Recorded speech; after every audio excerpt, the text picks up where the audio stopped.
Travailler la terre, semer des céréales, récolter des fourrages ne s'improvise pas. Élever des animaux pour produire de la viande ou du lait fait appel à des savoir-faire pointus et variés. Tout cela nécessite d'allier des compétences en agronomie pour comprendre le fonctionnement du sol et des plantes, en zootechnie pour conduire un élevage, en économie pour s'adapter au marché et en environnement pour pérenniser le tout. Des compétences qu'il faut renforcer régulièrement pour s'adapter. Alors, comme chacun ne peut innover seul ou expérimenter des techniques coûteuses aux résultats incertains, les agriculteurs se sont dotés d'outils de recherche-développement collectif. Le Centre de la Jaillère a été créé donc, il y a maintenant plus de 20 ans. C'était une volonté des professionnels agraristes à l'époque de se doter d'un outil de recherche appliquée et de développement qui soit centré sur les problèmes que rencontraient les exploitations de polyculture élevage du grand bassin d'élevage de l'ouest de la France.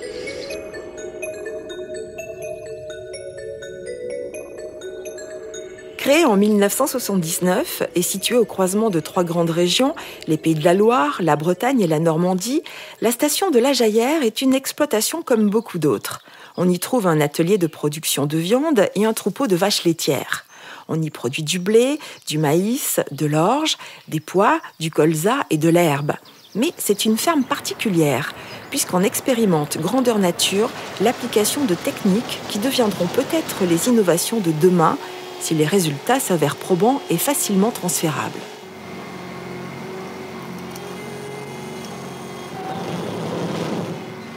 Alors, en matière d'objectifs, on a un cahier des charges qui est très simple, qui nous a été donné il y a quelques années par un président d'Arvalis, qui est de dire vous devez produire de l'information utile, utilisable, utilisée.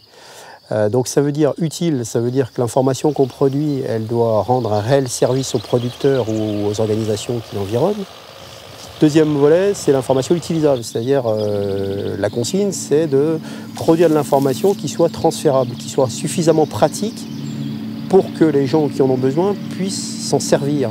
Et puis le troisième volet du cahier des charges, c'est utiliser, de l'information utilisée, ça veut dire qu'on doit tout mettre en œuvre pour développer un certain nombre d'actions, de communication, de formation ou d'expertise. Le travail de recherche appliquée conduit sur la ferme de la Jaillère s'exerce dans plusieurs domaines. Les productions végétales, l'alimentation des animaux, la qualité des produits pour différents débouchés et, de manière transversale, l'économie, l'agronomie et l'environnement. Ici, nous sommes dans une prairie divisée en petites parcelles. Là, l'objectif d'un essai en moyenne parcelle, en fait, c'est pour étudier plus de traitements expérimentaux que l'on ne pourrait pas réaliser dans des parcelles en fait, de grandeur agricole, de grandeur d'exploitation agricole. Parce qu'en fait, on a 3 blocs expérimentaux, ce qui permet, disons, d'avoir des répétitions, donc d'avoir une puissance expérimentale plus importante, le fait d'avoir ces répétitions. Et donc, effectivement, dans chacune des parcelles élémentaires, on ne retrouve pas le même type de prairie. Les essais en micro-parcelles sont à la base de nombreuses expérimentations menées sur les cultures. Ce dispositif permet de déterminer de manière très précise tout ce qui peut avoir une incidence sur les productions. Si plusieurs indicateurs peuvent être communs, par exemple la météo et le sol, d'autres vont varier, comme la fertilisation, le traitement ou la variété cultivée. La précision des données recherchées impose parfois de recréer artificiellement certaines conditions agronomiques ou climatiques. Cet essai nous permet de maîtriser la qualité sanitaire. Donc, on cherche à caractériser les variétés entre elles pour savoir connaître leur production de mycotoxines. Donc, on recrée les conditions favorables à la production de mycotoxines, donc ces résidus de maïs au sol et maintien d'une atmosphère humide.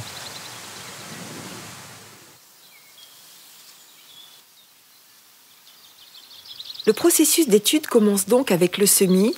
Il se poursuit pendant la croissance de la plante jusqu'à la récolte. Pour assurer la traçabilité de chaque récolte, des machines ont été spécialement conçues pour collecter la production de chaque parcelle dans des bacs numérotés. Chaque parcelle d'essai, clairement identifiée, est ainsi suivie de manière individuelle. Les échantillons sont analysés en laboratoire pour caractériser les résultats en fonction de critères définis par un protocole d'expérimentation. Ces résultats sont stockés dans des bases de données.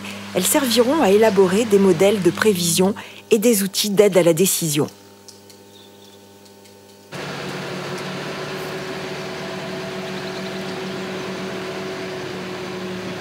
Le travail de recherche ne s'arrête pas là.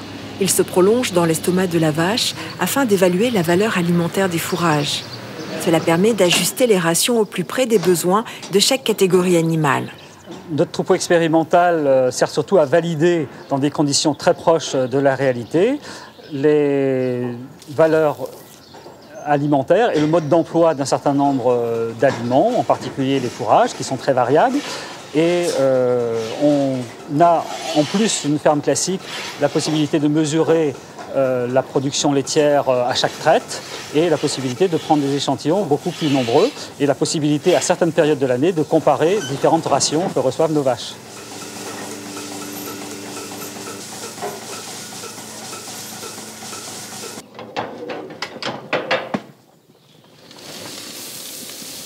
Dans une ferme classique, en fait, une même catégorie animale reçoit toujours la même alimentation et parfois souvent la même complémentation.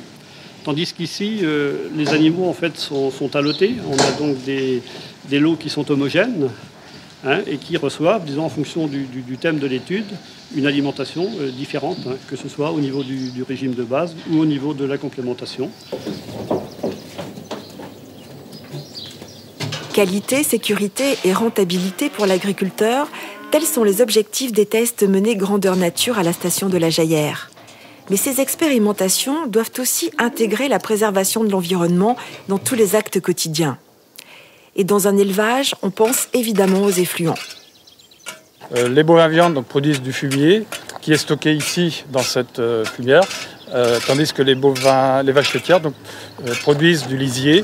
Il y a des expérimentations qui ont été conduites pour apprécier la valeur fertilisante de ces différents produits. Ces travaux permettent effectivement de donner des références pour savoir comment prendre en compte la valeur de ces produits dans le calcul d'une fertilisation pour ces différentes cultures.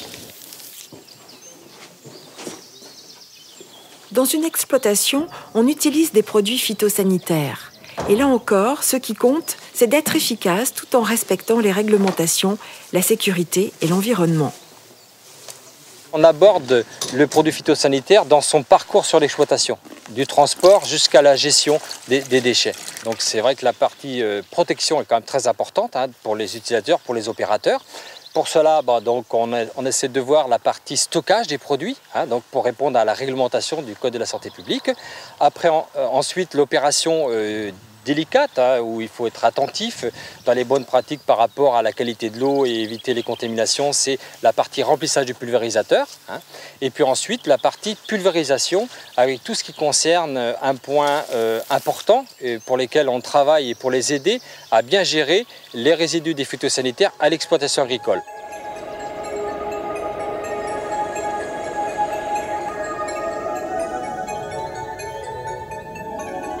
Mais revenons au sol.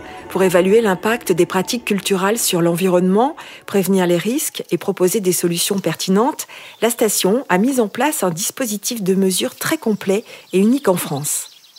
Bien, lorsqu'il pleut, une partie de l'eau s'infiltre et rejoint les tuyaux de drainage, une autre partie ruisselle à la surface du sol. Nous avons plusieurs parcelles équipées, mais nous récupérons ici, en l'occurrence sur ce piège, la surface globalement d'1 hectare. Pourquoi ? Pour pouvoir collecter l'eau, en mesurer les quantités qui sortent, soit par le drainage, soit par le ruissellement, et surtout derrière, réaliser des échantillons que nous envoyons au laboratoire pour connaître la concentration en différents solutés, qu'il s'agisse de minéraux ou bien de résidus phytosanitaires.